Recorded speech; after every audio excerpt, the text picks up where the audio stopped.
Hello and welcome back to the channel. तो आज हम 25 जनवरी शिफ्ट वन जो जेई मेंस की थी 2023 की, उसका एनालिसिस करेंगे, क्वेश्चंस देखेंगे, लेवल देखेंगे कौन सी क्लास से आया है। और फर्स्ट क्वेश्चन से हम स्टार्ट करते हैं। तो सबसे पहला क्वेश्चन जो हम यहाँ पर देख सकते हैं, ये सबसे फर्स्ट क्वेश्चन जो हमारे सामने है, ये इनवर्स ट्रिग्नोमेट्री का क्वेश्चन है। तो इनवर्स ट्रिग्नोमेट्री आते ही थोड़ा सा क्योंकि बच्चे काफी सारे कंफर्टेबल नहीं होते हैं, तो हम इसको मॉडरेट कैटेगरी में मानेंगे। एक्चुअली इनवर्स ट्रिग्नोमेट्री इक्वेशंस का ये क्वेश्चन है ना, तो कैसे सॉल्व करेंगे। तो सबसे पहले ये 2x upon 1 minus x square जो आपको यहाँ दिख रहा है tan इनवर्स के अंदर, ये देखते ही पहली चीज जो हमें ये चमकती है, क्योंकि हमें पता है tan 2 थीटा का फॉर्मूला होता है 2 tan theta upon 1 minus tan square theta. तो पहला सब्स्टिट्यूशन जो चमका क्वेश्चन देखते ही मुझे या आपको भी, वो ये चमका होगा कि यार x को tan थीटा ले लेते हैं। अब इसका थोड़ा सा जरूर ध्यान रखें, क्योंकि हमें पहले ही बोल दिया गया है कि x माइनस 1 से 1 होना चाहिए। तो जो tan थीटा का अजम्पशन अपन ने किया है, ये क्लोज्ड इंटरवल -1 से 1 है। ठीक है, तो थीटा के लिए तो तीनों तरफ tan इनवर्स ले लेते हैं। तो थीटा जो होगा ये आपका -π/4 से π/4 हो जाएगा। अब ये सब्स्टिट्यूशन बड़ा ही आसान होगा। इसके बाद आपको कोई फॉर्मूला कुछ भी लगाने की जरूरत नहीं है। तो आप सिंपल यहाँ पर tan थीटा रख देंगे, तो tan इनवर्स के अंदर ये बन जाएगा tan 2 थीटा।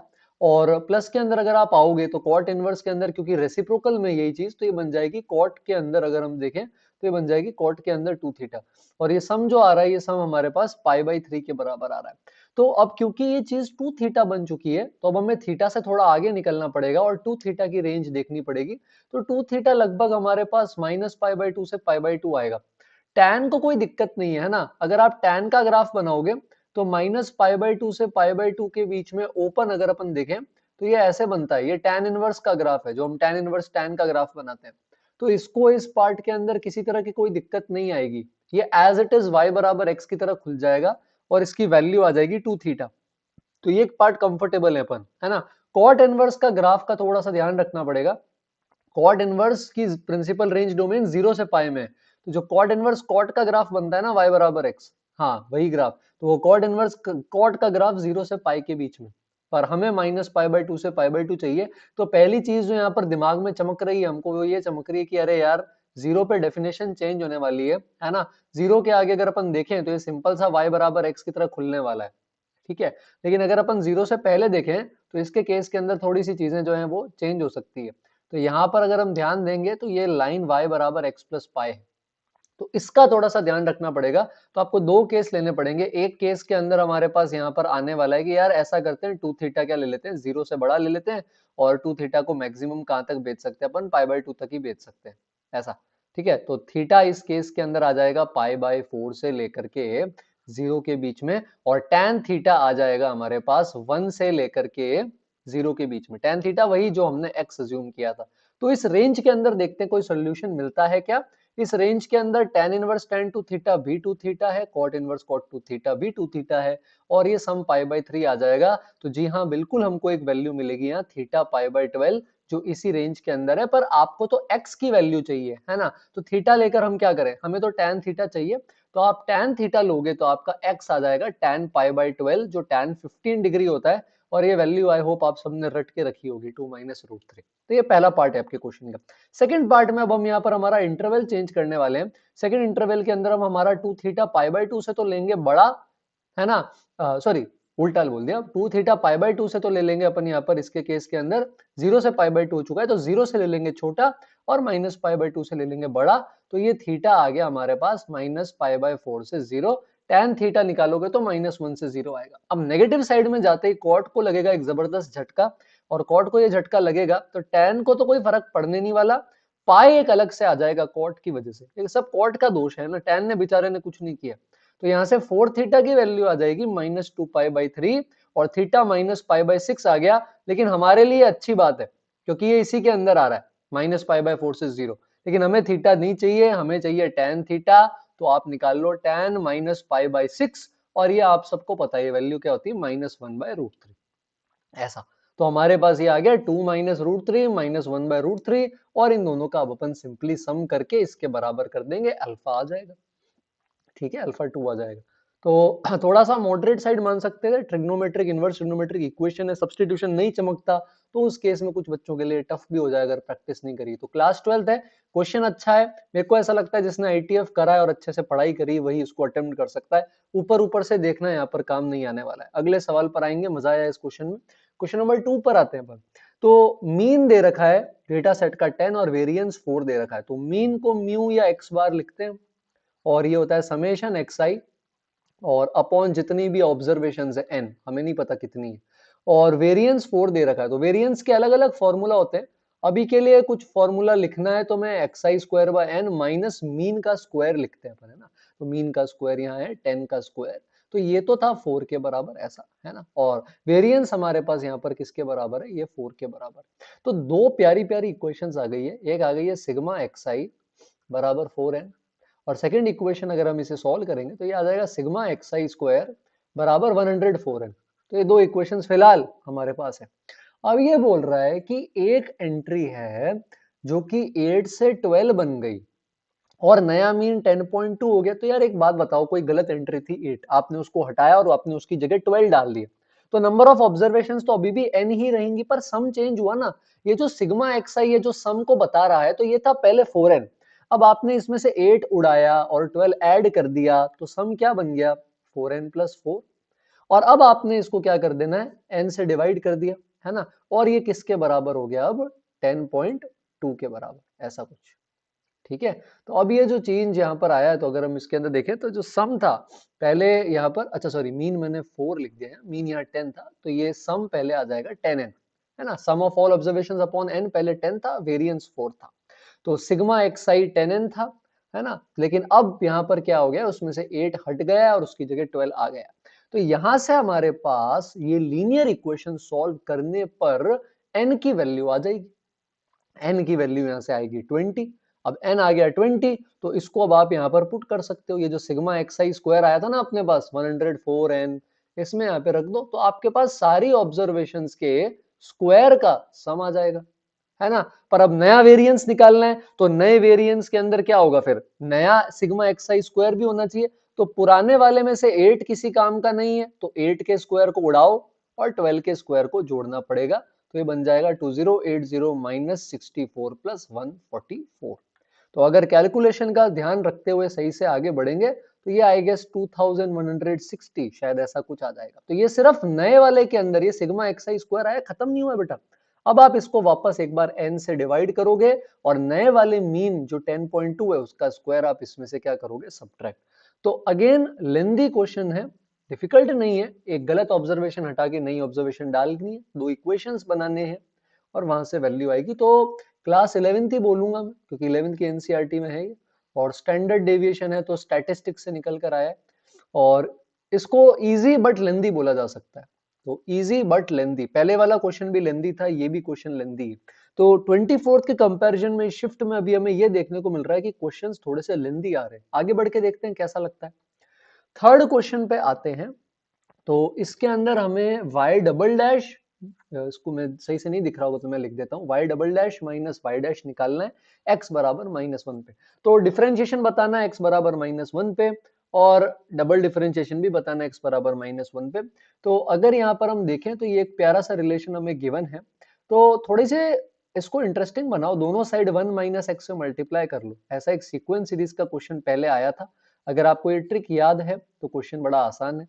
ये नहीं आता तो फिर आप पूरे पेपर में बस डिफरेंशिएट ही करते रह जाएंगे और फिर आंसर एंड के अंदर नहीं आएगा। तो अगर ये ट्रिक आएगी तो हम फटाफट से इसका आंसर निकाल सकते हैं। ठीक है, अगेन मेमोरी बेस्ड है, एक दो टर्म में भी हो सकता है क्या पता चेंज हो, बट देखते हैं इससे क्या आएगा। ये 1 माइनस एक्स स्क्वायर बनेगा, फिर ये आएगा आगे, ये इससे मल्टीप्लाई होगा, तो ये दोनों मिलके हो जाएंगे 1 माइनस एक्स की पावर 4, फिर ये दोनों मिलकर हो जाएंगे 1 माइनस, तो ये समझ रहे हो पूरी ट्रेन चलेगी आगे। तो हमें बस ये ट्रेन जो है ये ट्रेन ही पकड़नी है और ये प्रोडक्ट लेते लेते हम यहाँ पहुंच जाएंगे। अब इनिशियली केस में अगर आप देखो x को -1 रखने पे लेफ्ट हैंड साइड पे y 0 है, ये दो वैल्यू याद रखना है क्योंकि ये डेरिवेटिव में भी काम आने वाली है। दोनों तरफ डिफरेंशिएट कर देंगे बेटा प्रोडक्ट रूल से, तो ये बन जाएगा -y plus 1 minus X Y dash बराबर -32 एक्स की पावर 31। अब यहां पर हमारा फिर से वही काम है, x को -1 चिपका दो और y बराबर क्या रख दोगे आप 0। तो ये बन जाएगा 2y डैश बराबर 32। कैलकुलेशन आपको सबको दोबारा करनी है ना, कैलकुलेशन की स्पून फीडिंग नहीं होनी चाहिए। तो y डैश आ जाएगा। अब एक और डिफरेंशिएशन कर दो, y डैश x सब कुछ पता है हमें। अब एक डबल डेरिवेटिव चाहिए, एक डेरिवेटिव और ले लो, प्रोडक्ट रूल के साथ लेंगे एक और डेरिवेटिव, है ना, वरना गड़बड़ हो जाएगी। तो प्रोडक्ट रूल लगाते हुए अगर अपन ये डेरिवेटिव ले लें, अगर अपन ये डेरिवेटिव ले लें तो मजा आ जाएगा। अब देखो y डैश हमें पता है, y डैश की वैल्यू भी हमें पता है, और यहाँ पर अपन x की वैल्यू पुट कर देंगे, है ना। फिर यहाँ से x पुट करने पे y डबल डैश जो है वो भी हमारे पास आ जाएगा। फिर जो इन्होंने पूछा है वो निकाल सकते हैं। तो अगेन फिर से थर्ड वाला अगर एक एक डिफरेंशिएट करने चले गए तो फिर लेंदी हो जाएगा, फिर आपको कोई नहीं बता सकता। ठीक है, तो ये मेथड ऑफ डिफरेंशिएशन का ही क्वेश्चन है, क्लास 12th का क्वेश्चन है, और एक छोटी सी ट्रिक यहाँ पे यूज हो रही है। तो मैं इजी नहीं डालकर इसको भी मॉडरेट डाल रहा हूँ। ठीक है, तो पहले तीनों क्वेश्चन हम मॉडरेट या लेंदी बोल सकते हैं। तो थोड़ा सा दम है इस पेपर में, आगे बढ़ेंगे। नेक्स्ट क्वेश्चन, ये मैथमेटिकल रीजनिंग के बिना देखो इनका खाना हजम नहीं होता। तो इसमें बताना है टोटोलॉजी है, फेलेसी है, क्या है। देखो दो ही स्टेटमेंट्स है यार, पी और क्यू, है ना, दो ही स्टेटमेंट्स है। तो मैं नहीं जाऊंगा वेन डायग्राम में, मैं नहीं जाऊंगा सेट के लॉज में।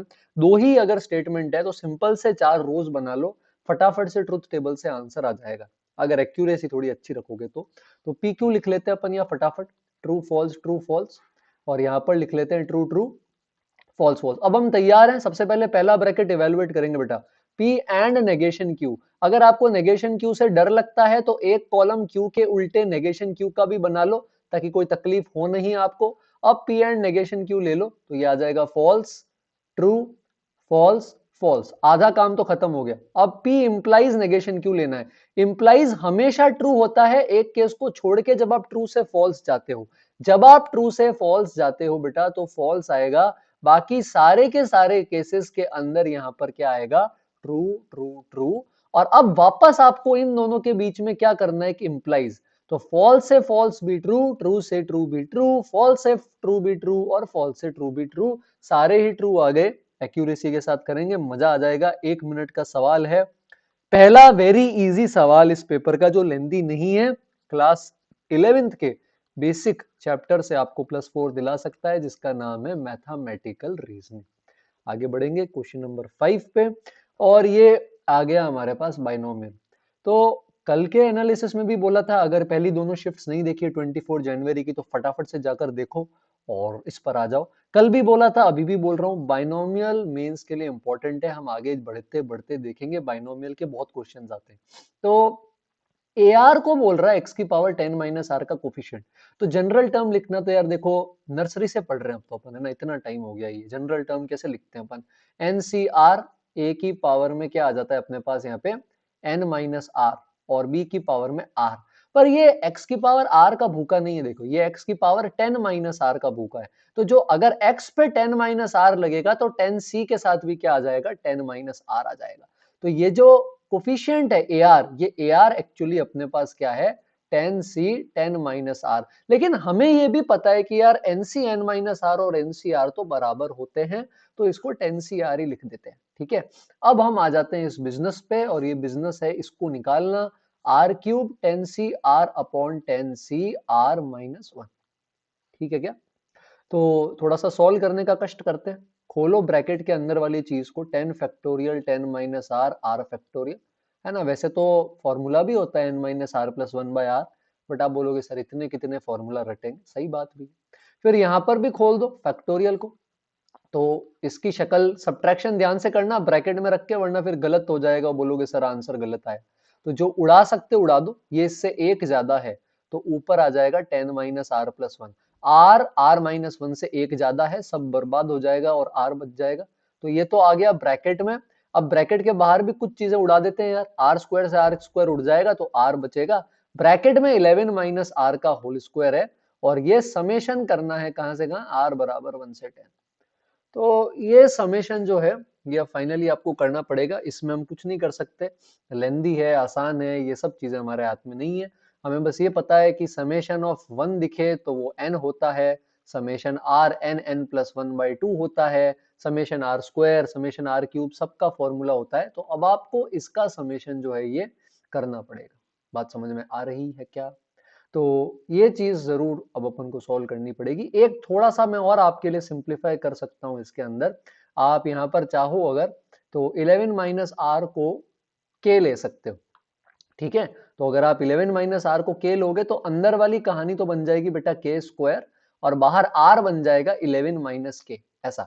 और लिमिट भी चेंज हो जाएगी, 11 माइनस 1 10 हो जाएगा, 11 माइनस 10 1 हो जाएगा। पर फर्क नहीं पड़ा मैं 1 से 10 समेशन लूं या 10 से 1 समेशन लूं, बात तो सेम है। तो ये थोड़ा सा कैलकुलेशन वाइज आसान हो जाएगा ना, 11 के स्क्वायर माइनस के क्यूब, दो ही टर्म आएंगे 1 से 10 समेशन में। तो ये इतना जरूर मैं आपके लिए कर सकता हूँ। और आगे बढ़ते हैं उससे पहले क्लास 11th बाइनोमियल थ्योरम का सवाल है। थोड़ा सा मॉडरेटली लेंदी जाऊंगा, इसलिए मॉडरेट लिखूंगा। टफ तो खबरदार कोई नहीं बोलेगा, है ना। हलवा है पर लेंदी है तो मैं कुछ नहीं कर सकता, मॉडरेट जाना पड़ेगा। आगे बढ़ेंगे। तो ये लिमिट्स का सवाल है और बड़ा ही आसान सवाल है ना। तो यहाँ पर अगर आप देखोगे ना तो क्या हो रहा है, देखो क्या हो रहा है, क्या रहा है यहाँ पे। तो 3n टर्म्स है। अब यार वो पागल तो नहीं है कि 3n टर्म्स देंगे, n टर्म्स देंगे तो 3n देने की क्या जरूरत है, कुछ तो सोचा होगा उन्होंने भी। तो यहाँ हम क्या करते हैं, 3n 3 का मल्टीपल है कि नहीं। तो अपन 3 3 के यहाँ पेयर्स बना लेते हैं। देखो एपी बन जाएगी, मजा आ जाएगा। जैसे पहले तीन टर्म क्या है, 1 प्लस 2 माइनस 3 क्या होता है, 0 होता है। फिर क्या आ रहा है, 4 प्लस 5 माइनस 6 ये होता है 3। फिर आएगा क्या आएगा, 7 प्लस 8 माइनस 9 होता है ना ये 6। अरे देखो यार कितनी प्यारी एपी बन रही है। और 3n टर्म्स में तीन तीन के ग्रुप बना दिए, तो आपको क्या करना है, n टर्म्स लिखना है। तो लगा दो फिर फॉर्मूला एपी का आता है ना आपको, तो n by two, two times first term तो बेचारी जीरो है, तो टू टाइम्स क्या लोगे फिर आप, और n माइनस वन में आ जाएगा 3। अब n टेंडिंग टू इन्फिनिटी जब होता है तो सबसे बड़ी पावर से डिवाइड करते हैं, तो ऊपर सबसे बड़ी पावर n स्क्वायर आने वाली है, तो नीचे ऊपर सब जगह n स्क्वायर ही रहने वाला है ना। तो अपन यहाँ क्या करते हैं, डिनोमिनेटर में से n की पावर 4 को बाहर बुला लो, बुला सकते हो ना, बुला लिया। अब जब आप इसको बाहर बुला लोगे तो फिर तो यार क्वेश्चन में देखो जान ही नहीं है ना। तो ये तो मैं लिमिट्स का बड़ा ही आसान सवाल मानता हूँ इसको, है ना। इसको तो मैं मॉडरेट या लेंदी भी नहीं मानने के लिए तैयार हूँ। थोड़ी भी सिंसियरली लिमिट्स करिए ना, तो फिर आपको इस क्वेश्चन में मजा आ गया होगा, देखो है ना। तो एन टेंडिंग टू इन्फिनिटी पे ये सारे भाई साहब जीरो जाने वाले हैं। नीचे सिर्फ क्या बचने वाला है, √2 - 1। रैशनलाइजेशन आता है, नहीं आता होगा तो ओपन बोर्ड में 10th क्लास के फॉर्म निकलने वाले हैं, भर देना, है ना। और ऊपर अगर अपन देखेंगे तो यहाँ नीचे एन स्क्वायर तो है ही, ऊपर क्या बनेगा यहाँ पे, हाफ को तो बाहर ही ले लो, यहाँ बन जाएगा N square minus 3n। Calculation साथ साथ देखते रहना। अब ऊपर नीचे एन स्क्वायर से डिवाइड कर दो और आगे आप सब समझदार हो, है ना। तो ये चीज अब आप खुद से ट्राई कर सकते हैं, है ना। तो ये 3 भी बाहर आ जाएगा, ओके। 3 भी इसके साथ है ना, मल्टीप्लीकेशन का ध्यान रखना थोड़ा। तो ये 3/2 ऊपर बच जाएगा, नीचे आ जाएगा √2 - 1। रैशनलाइज करते ही ऑप्शन 1 लिमिट्स का सवाल क्लास 12th वाले पोर्शन में पढ़ते हैं। एनसीईआरटी तो 11th में मानता है वैसे, पर हमें पता है 11th की एनसीईआरटी से तो लिमिट्स नहीं हिलेगी। तो और इसको तो इजी ही मानेंगे, है ना। Change my view in the comments. आगे बढ़ेंगे। 7th क्वेश्चन लल्लू सवाल, पर एक कंडीशन है, दो चीजें पता होनी चाहिए, कॉम्प्लेक्स नंबर क्या होता है, दूसरी चीज पाइथागोरस थ्योरम क्या होती है। 6th क्लास से बेचारे गुरुजी पढ़ा रहे हैं हमको, लेकिन आज दिन तक हम नहीं समझे कि पाइथागोरस थ्योरम क्या होती है। समझते तो फिर ये सवाल 1 मिनट का सवाल है और हम कर लेते। अगर आपने भी इसको अपनी शिफ्ट में अटेम्प्ट किया है तो मेरे को आप बता सकते हो कमेंट्स में। तो मॉड z - z1 का बेसिक मीनिंग ये है बेटा, इसका मीनिंग है z का z1 से डिस्टेंस, इसको बोलते हैं मॉड z - z1। क्या बोलते हैं, मॉड z - z1। आगे बढ़ो, मॉड z - z2 का मतलब है z का z2 से निकल के आने वाला डिस्टेंस, और z1 - z2 तो फिर मॉड लगा दोगे तो इनके बीच का डिस्टेंस हो गया। अरे तो यार ये पाइथागोरस थ्योरम ही तो है, perpendicular square plus base square बराबर हाइपोटेन्यूज स्क्वायर। ऐसे ही अपन को बेवकूफ बनाया जा रहा है। तो ये पाइथागोरस है तो फिर ये 90 हो गया ना, 90 डिग्री। और z कहीं पर भी हो हमेशा 90 डिग्री आएगा। तो ये ऐसे तो 9th क्लास में पढ़ा था, याद है आपको, कि यार डायामीटर हर जगह क्या करता है, 90 डिग्री बनाता है। तो इसका मतलब ये 2 + 3 आयोटा यानी 2,3 और 3 + 4 आयोटा यानी 3,4 ये डायामीटर के एंड पॉइंट्स हैं, जिसको लेकर अगर सर्कल बनाया जाएगा तो ये z उसी पे नाचेगा, तभी 90 बन सकता है। तो इनके बीच की लेंथ निकाल लो तो √2 डायमीटर आ जाएगा इस सर्कल का, और रेडियस 1/√2। अगर थोड़ा कॉम्प्लेक्स पड़ा है तो फिर 1 नंबर नहीं तो फिर तो क्या ही बोलेंगे। तो मॉडरेट मान रहा हूं, इजी है फिर भी मॉडरेट क्यों मान रहा हूं, क्योंकि ये लॉजिकल पोर्शन इन्वॉल्व है। टफ अभी तक रेट नहीं किया बेटा किसी को भी। आगे बढ़ेंगे, क्लास 11th का था ये। क्वेश्चन नंबर 8, सवाल देखते ही पहले मुंह से क्या निकला मेरे, हलवा। बाहर सर्दी थी तब भी पहले मुंह से क्या निकला इस सवाल को देख के, हलवा। क्यों? अरे यार ये देखो x square, x square request कर रहा है, एक्स स्क्वायर क्या रिक्वेस्ट कर रहा है एक्स स्क्वायर, कि यार सुनो प्लीज मेरे को टी ले लो, क्योंकि मेरा डेरिवेटिव 2x dx ऊपर पड़ा है। तो हमने कहा ले लेते हैं, हमने ले लिया। अब ये किसका सवाल बन गया पता है आपको? पता है? अरे पता है आपको, पार्शियल फ्रैक्शन का बन गया ना यार। कर दोगे अब स्प्लिट, है ना? पार्शियल फ्रैक्शन में कैसे तोड़ेंगे, a upon T plus one, B upon T plus three, है ना? तो अभी ये हलवा बन गया। तो अगर आप इसको पार्शियल फ्रैक्शन में तोड़ सकते हो, तो तोड़ने के बाद पार्शियल फ्रैक्शन में तोड़ने के बाद कुछ शक्ल ऐसी दिखेगी। अब इंटीग्रेशन आप कर लो यार, है ना? एक प्लस सी जरूर लगा देना लास्ट में, वो प्लस सी की वैल्यू यहां से आ जाएगी, F3 दे रखा है। तो पार्शियल फ्रैक्शन हलवा, class 12th, indefinite integration, very easy. पर एक पता है इंटरेस्टिंग बात क्या है, 8th क्वेश्चन तक आ गए हैं लेकिन वेरी इजी दो ही बार सुना है अभी तक मुंह से, है ना? वेरी इजी जो पिछली बार, पिछली शिफ्ट में कल बहुत बार सुन लिया था 24th के अंदर, है ना? आगे बढ़ते हैं, क्वेश्चन नंबर 9। हाँ वैसे टफ है, मॉडरेट बोल लूंगा वैसे तो, बट ठीक है चलो टफ ले लो, बट इसको इजी बनाया जा सकता था। अब देखो है किसका, डेफिनेट इंटीग्रेशन का। टॉपिक क्या है, स्प्लिटिंग द लिमिट्स। क्या नया है, कुछ नया नहीं है। स्प्लिटिंग द लिमिट्स बहुत बार आती है, बहुत ज्यादा बार आती है, अच्छे से प्रैक्टिस करनी होती है। अब बात सुनो आंखें और कान खोल के। तो इंटीग्रेशन करना है इसका, किसका, इसका। वेरिएबल x नहीं है, वेरिएबल t है। आंसर x के टर्म्स में ही आएगा, इसीलिए एफ एक्स इक्वल टू लिखा हुआ है। t हट जाएगा, आंसर x में आएगा। अब देखो अलग अलग केसेस हो सकते हैं। फर्स्ट केस है कि भाई यार x जो है ना वो 2 से क्या हो जाए, बड़ा। ये जो लिमिट्स है ना, लिमिट 0 से 2, ये लिमिट्स t की है, dt वेरिएबल है जिसमें इंटीग्रेशन हो रहा है। तो x अगर 2 से बड़ा है तो यार देखो जाहिर सी बात है, अगर ये 2 से बड़ा है तो फिर इंटीग्रेशन में क्या होगा, x बड़ा ही होगा ना t से। इसमें क्या नई बात बता रहा हूं मैं आपको। तो e की पावर x बाहर ले लो, e की पावर माइनस टी का इंटीग्रेशन हो जाएगा माइनस e की पावर माइनस टी। सुंदर सुंदर लिमिट्स लगा लेना यहाँ पे। तो ये अगर ये सुंदर सुंदर लिमिट्स लगा लोगे तो ये कुछ ऐसा आ जाएगा। कैलकुलेशन का ध्यान रखना है ना, मैं तो जल्दबाजी में गलतियां कर देता हूँ, आप थोड़ा सा अपना ध्यान रखना, है ना? सेकंड अगर अपन देखेंगे, अगर x जो है वो बेचारा 0 से ही छोटा हो गया, है ना? तो उसके केस में तो पक्का ही है कि क्योंकि t 0 से 2 के बीच में, तो अगर x 0 से ही छोटा कर दिया आपने, तो जाहिर सी बात है t बड़ा हो गया, तो इनइक्वालिटी का साइन क्या हो जाएगा, यहाँ पे क्या हो जाएगा, इनइक्वालिटी का साइन चेंज हो जाएगा। तो यहाँ पे क्या होगा, e की पावर माइनस एक्स बाहर ले लो, e की पावर t का इंटीग्रेशन तो यार केजी प्रेप में पढ़ते थे, e की पावर क्या आ जाएगा वापस t, लिमिट लगा देंगे तो कुछ ऐसा आ जाएगा। अब इसके अंदर e की पावर x इंक्रीजिंग होता है, e की पावर माइनस एक्स डिक्रीजिंग होता है।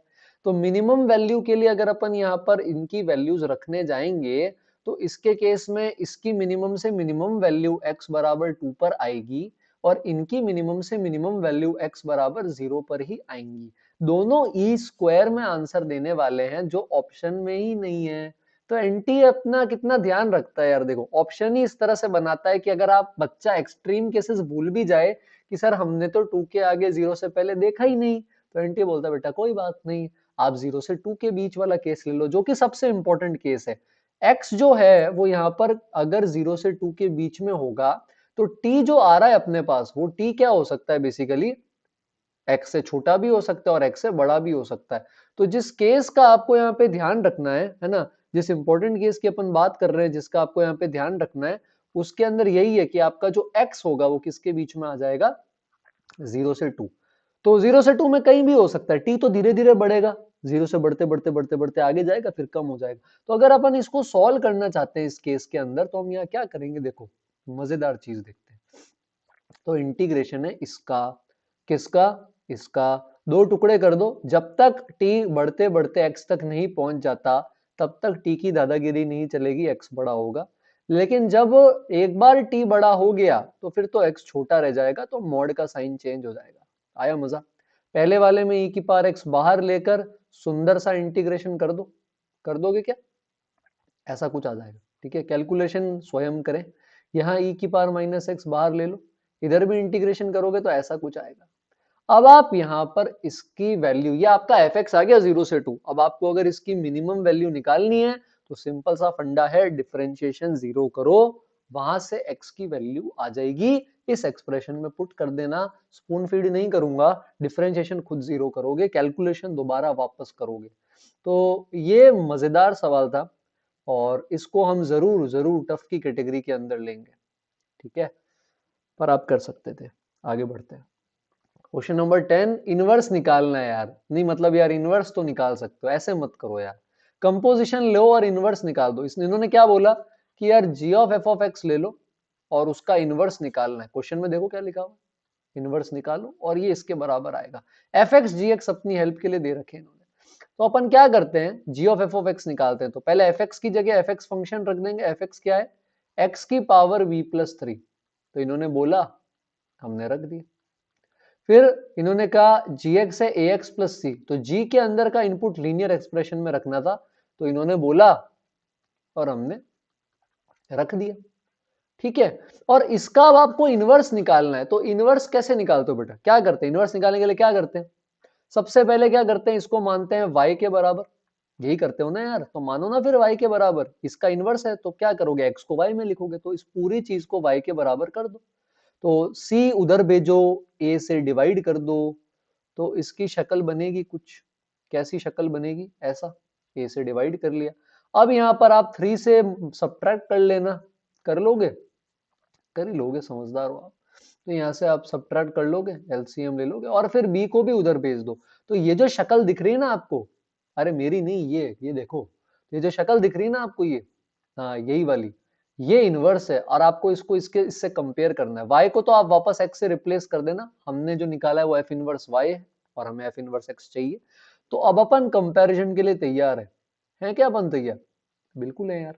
तो यहाँ पर देखो a बराबर आ जाएगा 2, ये -7 को ऊपर न्यूमरेटर के बराबर करो, 7 आ गया, c प्लस 3 है, और 1/3 को 1/b के बराबर करो तो b बराबर 3। अब क्या चाहिए, जान ले लो फिर अब इनकी क्या देंगे ऐसा इनवर्स का, इससे आसान। तो यहां से a आ जाएगा 2, b आ जाएगा 3 और c आ जाएगा 1, ऐसा, ठीक है। तो अब आप फॉग और गॉफ निकाल सकते हो। c इंटू ए होता है 2 और b है 3। तो अब आपको f of g of 2 plus g of f of 3 निकालना है। आंसर मुझे कमेंट सेक्शन में आप बता सकते हो। तो इनवर्स का फंक्शन है, सॉरी इनवर्स का क्वेश्चन है, फंक्शन तो चैप्टर है, और फंक्शंस चैप्टर का सवाल है, क्लास 12th के अंदर आएगा। और मॉडरेट ले लेते हैं थोड़ा सा, है ना, ले लेते हैं, चलो ले लेते हैं, मजा आ रहा है इस शिफ्ट में ना। इसमें अगर मैथ्स फोड़ दी ना आपने तो पक्का आपकी परसेंटाइल बहुत अच्छी जाने वाली है। आगे बढ़ते हैं। Term independent of x in expansion, NCERT नहीं बोलेगी हमारे सिलेबस में मल्टीनोमियल है, लेकिन हमें पता है इनके सिलेबस में मल्टीनोमियल है। ऐसे छुपा छुपा के सवाल डालते हैं। बाइनोमियल का दूसरा सवाल आ गया, देखो हमने चैनल पर 24th की फर्स्ट शिफ्ट देखी, सेकंड शिफ्ट देखी, 25th की फर्स्ट शिफ्ट का वीडियो रिकॉर्ड करके अभी मैं अपलोड करूंगा, और तीनों में बाइनोमियल के दो दो सवाल आ गए हैं। वो ये तो मेमोरी बेस्ड है, क्या पता और भी हो। तो बाइनोमियल अच्छे से कर लेना प्लीज। बाकी भी जो आगे जिनकी शिफ्ट आने वाली है 29, 30, 31, 1 जब तक भी है, प्लीज बाइनोमियल अच्छे से करके जाना। चलो जनरल टर्म लिखते हैं मल्टीनोमियल का, जिनको याद है मल्टीनोमियल साथ देंगे यहाँ पे मेरा। 5 factorial, a factorial, b factorial, c factorial. और यहाँ पर देखो एक चीज जरूर मैं आपके लिए कर सकता हूँ आसान बनाने के लिए, इसका एलसीएम ले लो यार। एलसीएम ले लोगे ना तो मजा आ जाएगा। क्या आ जाएगा, मजा। क्यों आएगा मैं बताता हूँ। डिनोमिनेटर में कचरा नहीं बचेगा, जो डिनोमिनेटर में आ रहा था उसको बाहर ले लो। तो टर्म इंडिपेंडेंट कब बनेगा, जब न्यूमरेटर की ये पूरी चीज सॉल्व होके क्या बन जाए, x की पावर 35। अरे जब ये बनेगी तभी तो डिनोमिनेटर से कैंसिल होगी, तभी तो बर्बाद होगी ये। बात समझ में आ रही है। तो अपन इस पे मल्टीनोमियल लगाने वाले, इन्होंने जो दिया उस पे नहीं लगाएंगे। तो ये हो जाएगा 2x की पावर 8 की पावर a, ठीक है, 1 की पावर b माइनस 7x की पावर 9 की पावर c। दो बातें, एक तो a प्लस बी प्लस सी 5 होना चाहिए क्योंकि 5 ही है पावर। दूसरा x की पावर देखो, यहां आ गई 8a, इधर तो कुछ आई नहीं बेचारी, और यहां आ गई 9c। तो 8a प्लस 9c 35 आना चाहिए। केसेस बनाना शुरू हो जाओ। तो a b c की वैल्यू क्या क्या रख सकते हैं, a को रखो, क्या रखो 1, c को रखो 3। चमकी बात, और b को 1 रख दो, एक केस ये बन जाएगा। और कोई केस आपको लग रहा है यहाँ पे? C4 तो ले नहीं सकते, बड़ा हो जाएगा। C2 रखें तो नहीं हो पाएगा, a को मिलेगी नहीं वैसी वैल्यू। C अगर 1 होगा तो देखो कितना आसान क्वेश्चन दे दिया, एक ही केस बन रहा है, बताओ। तो रख दो यार अब ABC, कोफिशिएंट इकट्ठा करो, 5 के नीचे आ गए ये सारे टर्म। 2x की पावर 8 में कोफिशिएंट तो ये 2 बनाने वाला है, तो 2 की पावर a आ जाएगी, तो यहाँ पे a चिपका दो। और -7 की पावर c चाहिए, तो -7 की पावर में 3 लगा दो। कैलकुलेशन आप कर लो, ये मैं नहीं कर रहा।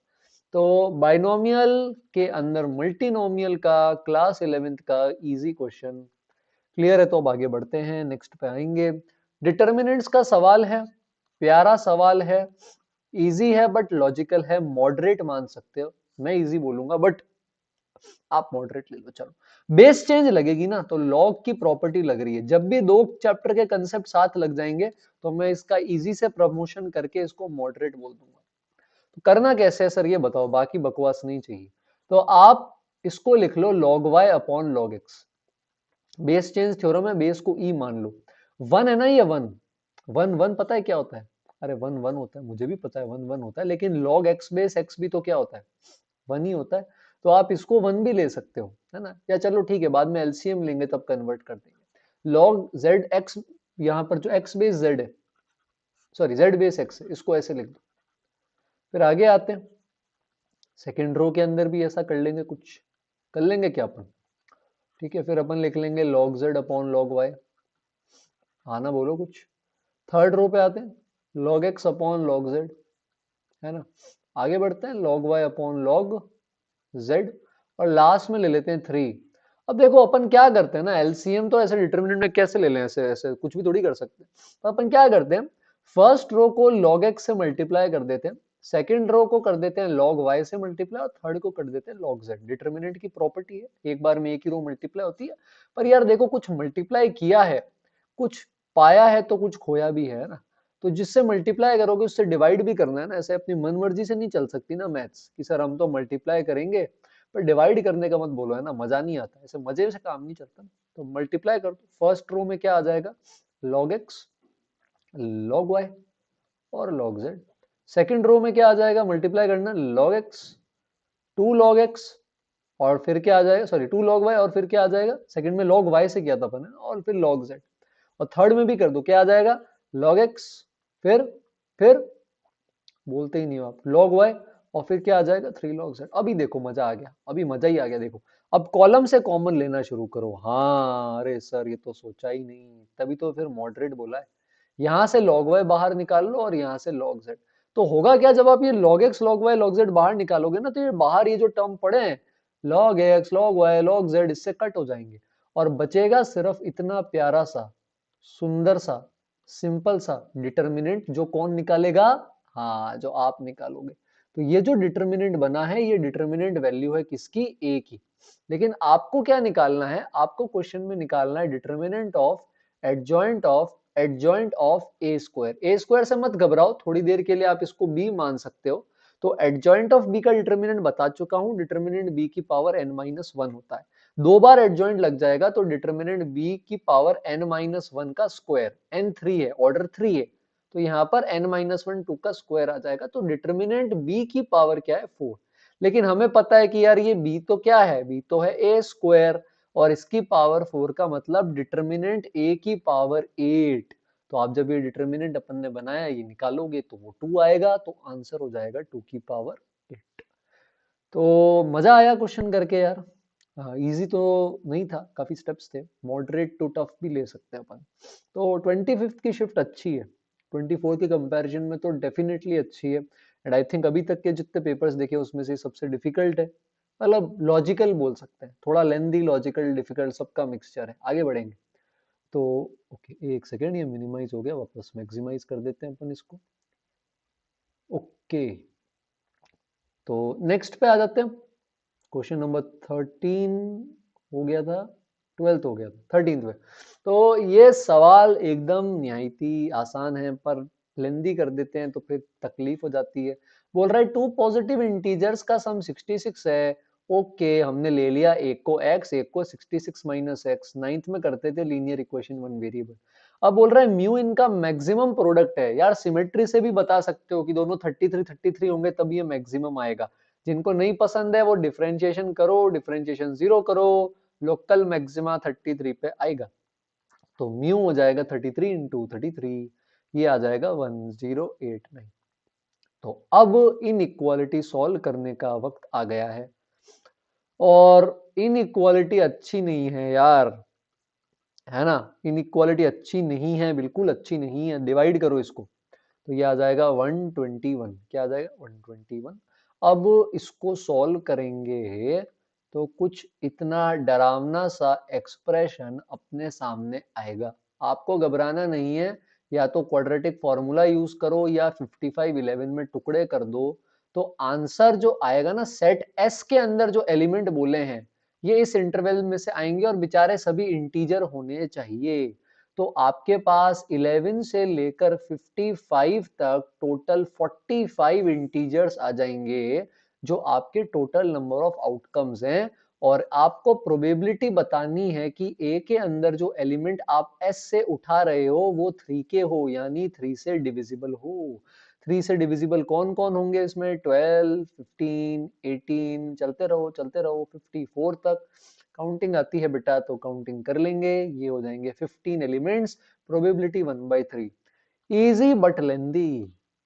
और कंसेप्ट मेनली तो कुछ भी नहीं है, बिल्कुल आसान सवाल है, प्रोबेबिलिटी और इनइक्वालिटी का सवाल है। प्रोबेबिलिटी शिफ्ट में थोड़ी सी देखने को मिल रही है, पहली दो शिफ्ट में सच कोई खास क्वेश्चन दिखा नहीं प्रोबेबिलिटी। और वेक्टर 3D दिखा नहीं था, इसकी एंट्री हो गई। तो दो लाइन दे रखी है सुंदर सुंदर आपको, दोनों पैरेलल है ना, मजा आ रहा है। देखो 1 2 3 1 2 3। तो एक लाइन ऐसे जा रही है ना, आई कैप 2 जे कैप 3 के कैप, इस पे कोई पॉइंट भी है 3,2,1। सेकेंड लाइन भी किसी डायरेक्शन में जा रही है, आई कैप प्लस 2 जे कैप प्लस 3 के कैप, और इस पे भी कोई पॉइंट है 1,2,3। और बोल रहा है इनके बीच में क्या है ना, एक लाइन L3 आती है अपने 1 -1 और 3 डायरेक्शन रेशियोज लेकर, और P और Q पॉइंट पे इनको कट कर जाती है यार। मतलब ऐसे आ रही है देखो, है बिना पूछे आई, P और Q पे कट करके चली गई, जाने तो क्या कर सकते हैं। अब बोल रहा है PQ के बीच में डिस्टेंस बता दो। तो अब हम PQ निकालने तो बैठे नहीं है, और भी काम है लाइफ में। तो हम क्या करते हैं, इसके पैरेलल चलते हैं, पैरेलल चलते हैं, पैरेलल चलते हैं, तो डिस्टेंस चेंज नहीं होता। तो अब हम क्या करते हैं, Q की जगह ये पॉइंट ले लेते हैं लाइन 2 पे, और P के कॉरेस्पॉन्डिंग लाइन 1 वाला पॉइंट निकाल लेंगे और डिस्टेंस फॉर्मूला लगा देंगे। पैरेलल चलने में क्या डिस्टेंस चेंज हो रहा है, ऐसा क्या कर रहे हो, ठीक है। तो इस लाइन के लिए कैसे लिखोगे, इस पॉइंट से शुरू हो रही है और इस डायरेक्शन में जाना है, तो a vector plus lambda b vector पढ़ा होगा एनसीईआरटी में, कोचिंग में कहीं ना कहीं तो पढ़ा ही होगा। तो ये पॉइंट जो आएगा, है ना, ये हो जाएगा ये वाला पॉइंट, अरे ये वाला पॉइंट 1,2,3 प्लस लैम्डा टाइम्स 1 -1 और 3। तो ये आ जाएगा 1 प्लस लैम्डा 2 माइनस लैम्डा और 3 प्लस 3 लैम्डा। और मजे की बात ये है कि ये वाले जो पॉइंट है ना अपना, ये वाला पॉइंट, हाँ यही वाला, ये किस पे लाई करता है, ये फर्स्ट वाली लाइन पे लाया करता है। आ रही बात समझ में मेरी? तो आप इसको उठा के पहली वाली लाइन में पुट कर दो, 1 plus lambda minus 3/1, 2 minus lambda minus 2/2, 3 plus 3 lambda minus 1/3। तो इस प्यारी सी इक्वेशन को सॉल्व करना है यार, कर लोगे आप सॉल्व? मुझे लगता है ये तो आप कर लोगे बताओ। तो इसको सॉल्व करने पर यहां से हमारे पास लैम्डा की वैल्यू आ जाएगी, लैम्डा आ गया इस लाइन में रख के, तो ये पॉइंट आ जाएगा, और फिर डिस्टेंस फॉर्मूला तो आप लगा सकते हो। तो थोड़ा सा टफ तो नहीं बोलूंगा, मॉडरेट बोल देते हैं, क्योंकि थोड़ा लॉजिकल, जैसे लॉजिकल पार्ट आते ही तो फिर मॉडरेट बोल देंगे। और मजदूरी करी आपने, लिटरली एक एक बैठ के पॉइंट निकाला है, तो फिर तकलीफ हो सकती है। और क्वेश्चन है 3D का, क्लास 12। आगे बढ़ेंगे तो नेक्स्ट पे आएंगे क्वेश्चन नंबर 15 पे। और ये फिर से देखो वेक्टर्स का क्वेश्चन है, वेक्टर 3D बोल सकते हैं, क्लास 12। टफ ले लूंगा क्योंकि मॉडरेट है, लेकिन लॉजिकल पार्ट है तो साथ में देखेंगे, फैमिली ऑफ वेक्टर जैसा है। तो बोल रहा है कि एक वेक्टर है आपका माइनस आई कैप प्लस 2 जे कैप प्लस के कैप, जिसको आपने वाई एक्सिस के अबाउट, रोटेट कर दिया। वाई एक्सिस होती है जे कैप के अलोंग, और एक नया वेक्टर तैयार कर दिया जिसका नाम है बी वेक्टर। तो दो बातें बोलूंगा। पहली चीज, ये ए वेक्टर के परपेंडिकुलर है, और बहुत ही बहुत ही बहुत ही इंपॉर्टेंट चीज, क्योंकि आपने इसी को रोटेट किया, ए को रोटेट करके बी बनाया है, तो ध्यान रखना बेटा ए वेक्टर का और बी वेक्टर का मैग्नीट्यूड सेम होगा। तो करेंगे कैसे, v1 v2 के प्लेन में अगर कोई नया वेक्टर लेते हो तो उसको lambda v1 vector plus mu v2 vector बोलते हैं। यही चीज हमें भी करनी है, लैम्डा टाइम्स तो ले लेंगे हम a वेक्टर, और म्यू टाइम्स अपन ले लेंगे y एक्सिस के अलोंग आने वाला j कैप। अब निकालेंगे कैसे, तो यार समझो a और ये हमारा b वेक्टर है, ठीक है, तो लैम्डा और म्यू के लिए दो इक्वेशन चाहिए। पहली बात तो ये 90 डिग्री बना रहा है किसके साथ, a के साथ, तो यहाँ क्या कर दोगे, a डॉट b बराबर 0। डॉट तो करना आता है, तो ये अगर थोड़ा सा इसको डॉट कर दोगे तो माइनस आई कैप के साथ डॉट करो तो लैम्डा आएगा, 2 जे कैप के साथ डॉट करोगे तो 4 लैम्डा और 2 म्यू आ जाएगा, और के कैप के साथ करोगे तो लैम्डा आ जाएगा, तो 6 लैम्डा प्लस 2 म्यू। कैलकुलेशन सब दोबारा करेंगे वापस, है ना, तो यहाँ से म्यू बराबर -3 लैम्डा आ गया, तो म्यू को रिप्लेस कर लेंगे -3 लैम्डा से, तो लैम्डा आ जाएगा कॉमन, और बी वेक्टर बन जाएगा माइनस आई कैप माइनस जे कैप प्लस के कैप।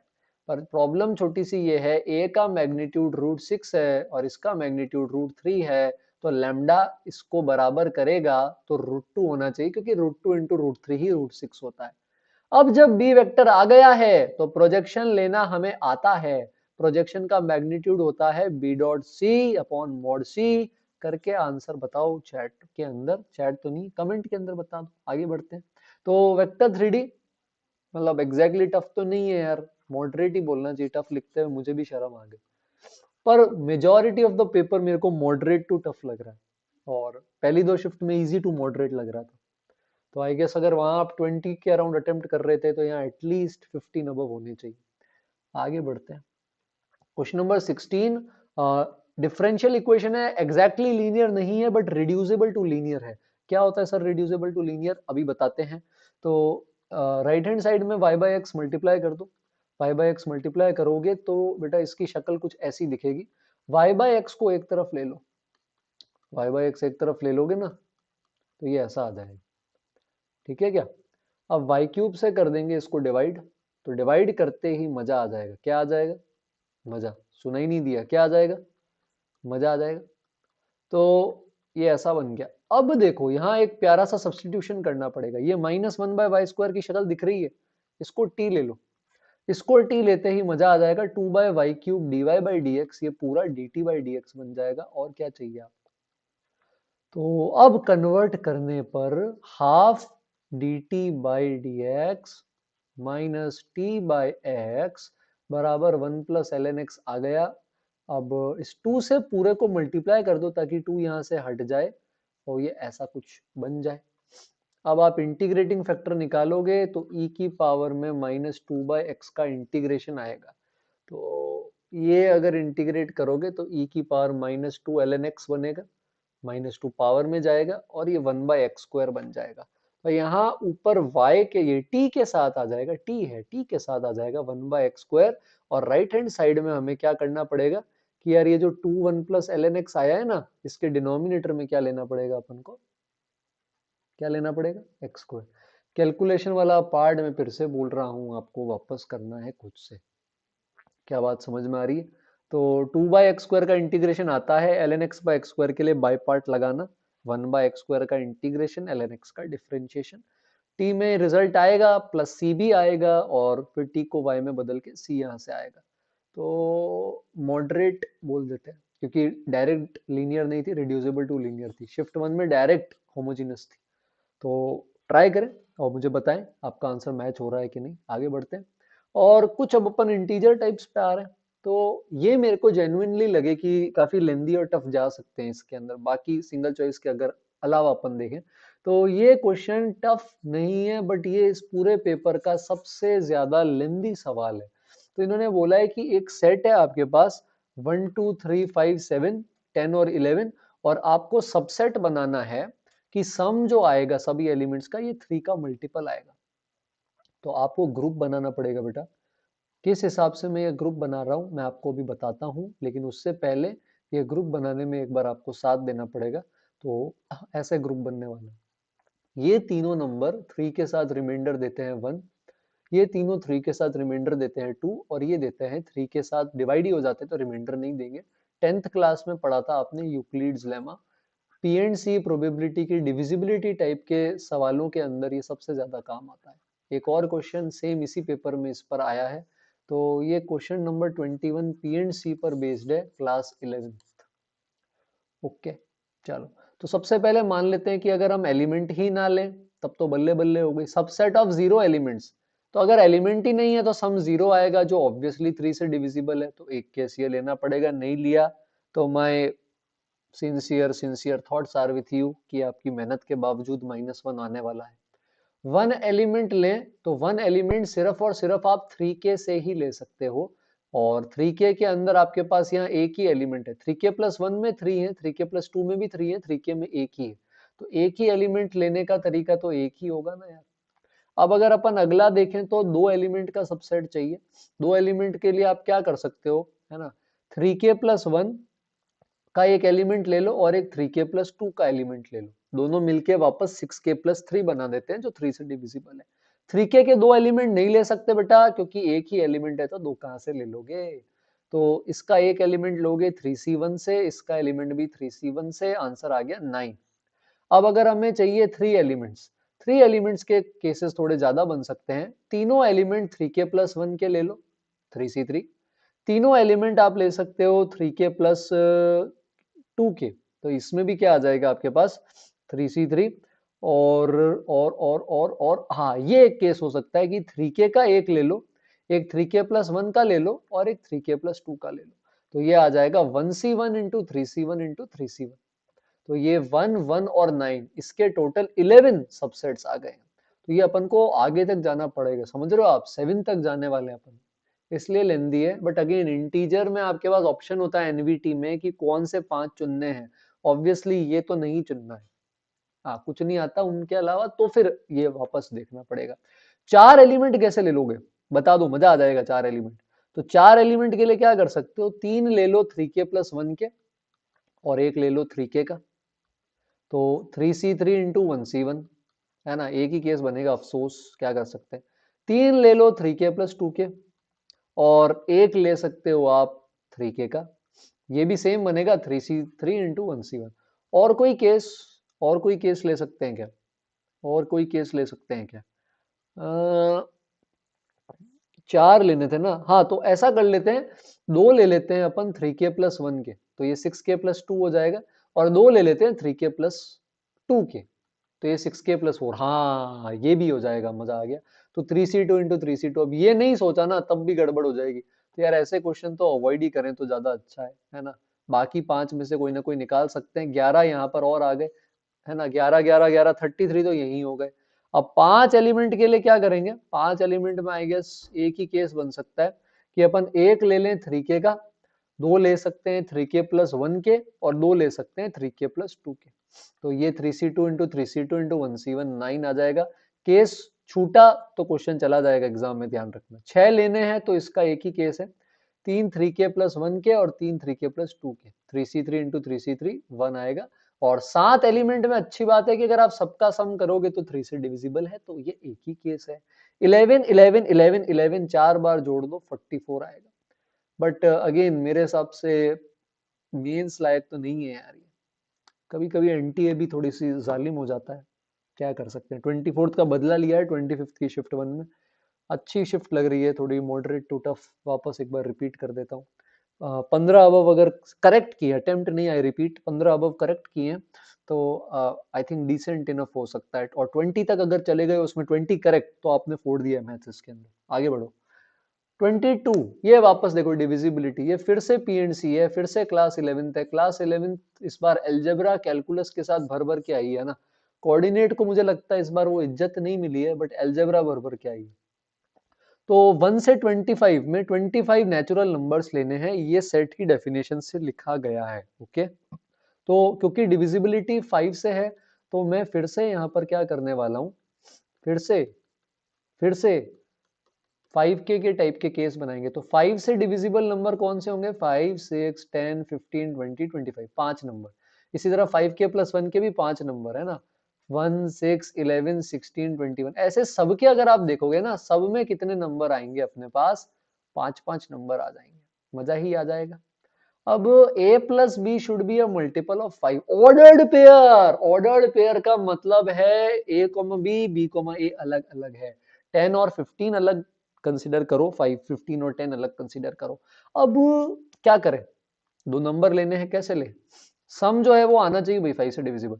तो मेरे को लगता है ऐसा ले लेते हैं, दोनों ही नंबर ले लेते हैं अपन 5 के, और दोनों ही ले लेते हैं 5 के, ऐसा। अब इन्होंने यहाँ पर ऐसा कुछ भी नहीं लिखा है कि दोनों सेम नहीं हो सकते। तो पहला नंबर ए और बी अगर लें तो इसको लेने के भी 5 तरीके हैं, इसको लेने के भी 5 तरीके हैं, 25 केस तो बेटा यही बन गए। दूसरा हो सकता है 5k+1, 5k+4, ले सकते हो ना ऐसा, नहीं ले सकते, ले सकते हैं 5c1 5c1, लेकिन मजेदार बात सुनो, यहाँ तो 5k उल्टा करोगे तो सेम ही आ जाएगा, दो बार नहीं लेना, यहाँ तो उल्टा कर सकते हो 5k+1 5k+4, तो 5c1 दो बार आएगा 50 बन जाएगा। और लास्ट केस ऑर्डर्ड पेयर का ध्यान नहीं रखा तो क्वेश्चन गया। तो इसको फिर से मॉडरेट टू टफ लेंगे 21st क्वेश्चन की तरह, टफ तक भेज सकते हो, बट यार पीवाईक्यू के साथ अगर शीट डीबीपी लगाई है ना किसी कोचिंग की, या कोई मटेरियल लगाया, तो वहां मिले होंगे ऐसे क्वेश्चन, मतलब ऐसा तो नहीं है ना कि आप ब्लैंक उठ के गए हो, उस केस में फिर ये टफ हो जाता है, नहीं तो मॉडरेट माना जा सकता है। और कोई केस नहीं है, एड अप कर देंगे 125 आई थिंक आ जाएगा आंसर शायद। तो अगला इंटीजर देखते हैं, और ये आई गेस मजदूरी है, सॉरी ये मजदूरी है, बट कर सकते हैं। तो लॉग का सवाल है, साथ में क्वाड्रेटिक भी आ रही है, तो इसके केस के अंदर क्लास 11th का क्वेश्चन है, और ये इजी है बट लेंदी है। अगेन इजी का मतलब ये नहीं है कि देखते ही हो जाएगा सर, इजी का मतलब हलवा नहीं होता, इजी का मतलब चीज चमक रही है, सॉल्व करने के लिए थोड़ा लेंदी रहेगा बिल्कुल। तो लॉग को सब्ट्रैक्ट करो, लॉग की प्रॉपर्टी लगाओ, तो सब्ट्रैक्ट करोगे तो ये कुछ कुछ कुछ इस तरह से आएगा, है ना। तो ये कुछ ऐसा अजीब सा दिखने वाला एक्सप्रेशन बन चुका है। टू को उधर भेजेंगे तो ये बन जाएगा 2 स्क्वायर, 2 स्क्वायर होता है 4, तो ये आ गया 9 की पावर 2 अल्फा। 9 एक्चुअली आपको पता है 3 का स्क्वायर होता है, तो मैं अभी 3 की पावर 2 अल्फा को ना x मानने वाला हूँ या t मानने वाला हूँ, और वहां से अपन अभी सॉल्व करने वाले हैं, तो मजा आएगा। और इधर अपने पास है 5/2 टाइम्स, और साथ में हमारे पास है 3 की पावर 2 अल्फा -4 +1 भी है, और ये लॉग उधर जाएगा 2 की पावर 2 4 आ जाएगा। मैं अभी 3 की पावर 2 अल्फा को ले लेता हूँ, आई गेस x या t ले लेते हैं, आई बिलीव। तो या 2 अल्फा -4 ही ले लेते हैं पूरा, इतना भी क्यों ले, तो ये t बन जाएगा, ये t स्क्वायर बन जाएगा, तो t स्क्वायर +13/5t/2 +1, और इसकी वैल्यू 4 आ जाएगी। तो क्वाड्रेटिक बना लोगे प्यारी सी एक सुंदर सी, है ना। तो 4 से मल्टीप्लाई करेंगे, 10t+4, तो t की दो वैल्यू दिख रही है यार, t² -10t+9 से 1 और 9, तो 3 की पावर 2 अल्फा -4 1 भी हो सकता है और 9 भी हो सकता है। तो अल्फा की दो वैल्यू आ रही है सुंदर सी, एक आ जाएगी अल्फा बराबर 2, एक आ जाएगी अल्फा बराबर 3, और आपको इनके स्क्वायर्स का सम यहाँ चिपकाना है तो चिपका दो, 13 आ जाएगा। और इधर भी चिपका देते हैं, 2 + 1 3 और 3 + 1 4 के स्क्वायर का सम, तो ये 25 आ जाएगा। तो प्यारी सी x² -13x और 25, कैलकुलेशन सही थी क्या आपने? अच्छा sorry, okay okay okay okay, calculation ध्यान रखना, ये देखो ऐसे ही क्वेश्चन गलत होते हैं, अभी मैंने गलत कर ही दिया था ऑलमोस्ट।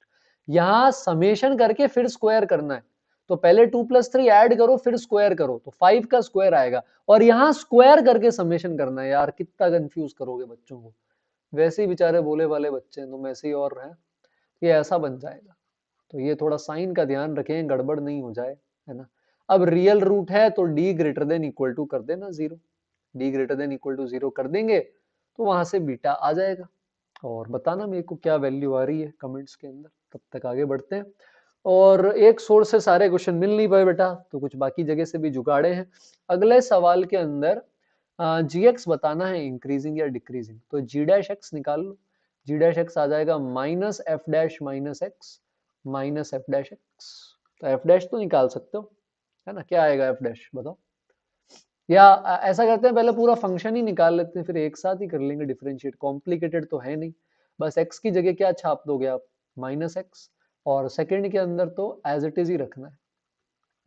तो थोड़ा सा इसको ब्यूटीफाई करो और ये कुछ ऐसी शक्ल बना लेगा, ठीक है। तो ये ऐसा आ जाएगा, और आई बिलीव साइन थोड़ा सा चेंज करोगे ना डिनोमिनेटर का, तो माइनस माइनस प्लस होके ये आ जाएगा। तो सिंपल सी चीज हो गई यार, अब तो ये इंक्रीजिंग डिक्रीजिंग बताना है। तो डेरिवेटिव तो देखो लेना पड़ेगा, चेन रूल लगा सकते हो आप, उसका कोई मना नहीं है। और बस आई गेस इतना ही है इस सवाल के अंदर, तो ज्यादा कुछ मजेदार चीज तो इसमें दिख नहीं रही जो डरा सके। डिनोमिनेटर में तो आई बिलीव होल स्क्वायर ही बनेगा, आपको न्यूमरेटर ही चेक करना है। न्यूमरेटर में भी यार ये e की पावर x कॉमन ही आ गया, बताओ, है ना, माइनस माइनस प्लस कर देना, तो अंदर 1 + 1 2 ही हो गया। साइन अगर मैंने सही लिया है तो ये ऑलवेज पॉजिटिव आ रहा है, तो ये इंक्रीजिंग हो जाएगा। आप भी करना डिफरेंशिएशन, ये लड्डू लग रहा है मेरे को, है ना। तो ये सही में आया या नहीं आया तो मुझे नहीं पता, पर लड्डू लग रहा है। इजी क्वेश्चन है, और फंक्शंस का मान सकते हो या एओडी मान लो, क्योंकि इंक्रीजिंग डिक्रीजिंग बोल रहा है। तो एप्लीकेशन ऑफ डेरिवेटिव फाइनली, अभी तक कुछ अच्छे क्वेश्चन दिखे नहीं एप्लीकेशन ऑफ डेरिवेटिव्स के, और ये भी एक लड्डू था। आगे बढ़ते हैं, और ये लिमिट्स एक बार फिर से आ चुकी है हमारे पास, तो अगर आप लोगों को दिख नहीं रहा तो मैं दोबारा लिख लेता हूँ। ये है cot inverse log X base alpha upon X की पावर अल्फा, अपॉन में इसलिए लिया है क्योंकि पावर नेगेटिव है। और जहां से क्वेश्चन आया मुझे लगता है कुछ चीज हो सकता है यहाँ पे मिसिंग हो, तो ये ऐसा है। और इसमें मैं रेसिप्रोकल थ्योरम से बेस चेंज कर रहा हूँ बेटा, है ना। तो एक्स ऊपर ले रहा हूँ, ये नीचे ले रहा हूँ, ऐसा। तो अल्फा क्वेश्चन में ऑब्वियसली मेन एग्जाम में गिवन होगा कि अल्फा पॉजिटिव है, उसके बिना ये सवाल नहीं हो सकता आगे। तो अगर अल्फा पॉजिटिव है और लिमिट एक्सटेंडिंग टू इन्फिनिटी लगाओगे, तो वैसे तो यहाँ पर सब कुछ इन्फिनिटी जा रहा है, बट बेयर विथ मी, है ना। तो यहाँ पर अपन क्या करेंगे, अगर आप इस लिमिट को अलग से इवेलुएट करोगे, तो ये महाशय जीरो जा रहे हैं और ये निकल जाएंगे इन्फिनिटी की तरफ। तो अल्फा ग्रेटर देन जीरो, या I believe even alpha greater than one, ऐसा कुछ गिवन होगा जो यहाँ नहीं है। बट आप एल एच भी लगा सकते हो, अगर आप पूरे पे मत लगा देना, कॉट इनवर्स सेक इनवर्स के जो अंदर है उस पे एल एच लगाने की बात कर रहा हूँ सेपरेटली, वो भी सेपरेटली लिमिट्स इवेलुएट करोगे, तो एक जीरो एक इन्फिनिटी आएगी। आसान तरीका ये होता है कि हमें पता है इन्फिनिटी पे जाएंगे अगर, तो लॉग ऑल दो इन्फिनिटी जाता है, पर पॉलिनोमियल बहुत तेजी से जाता है, तो पॉलिनोमियल इसको खा जाएगा, और ये कॉट इनवर्स जीरो बन जाएगा, जो फाइनाइट वैल्यू होती है π/2।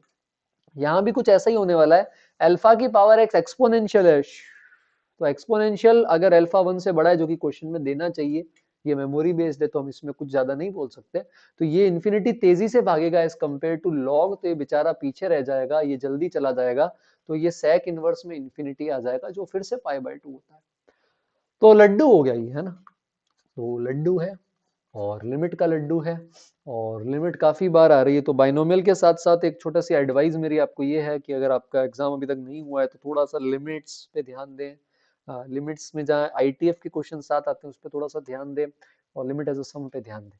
आगे बढ़ेंगे, नेक्स्ट क्वेश्चन पर आएंगे। और यार ये तो मेरे को ऐसा लगता है कि अगर वाकई ये क्वेश्चन पेपर में आया है, तो मतलब उनको लगा होगा कि यार हमने इजी नहीं डाले, मॉडरेट डाले, टफ डाले, लेंदी डाले, क्या करें, कुछ तो ऐसा डाल दें, मतलब वैसे बच्चों के पास भी ऑप्शन रहे।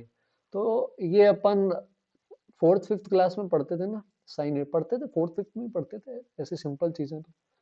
और एक cos 36 के बारे में पढ़ते थे बचपन में, ना। हाँ बस, तो वही है, सवाल में कुछ ज्यादा नहीं है। और एक कॉस स्क्वायर है माइनस साइन स्क्वायर भी अगर आप लोगों को याद हो, तो ये cos A plus B cos A minus B होता है।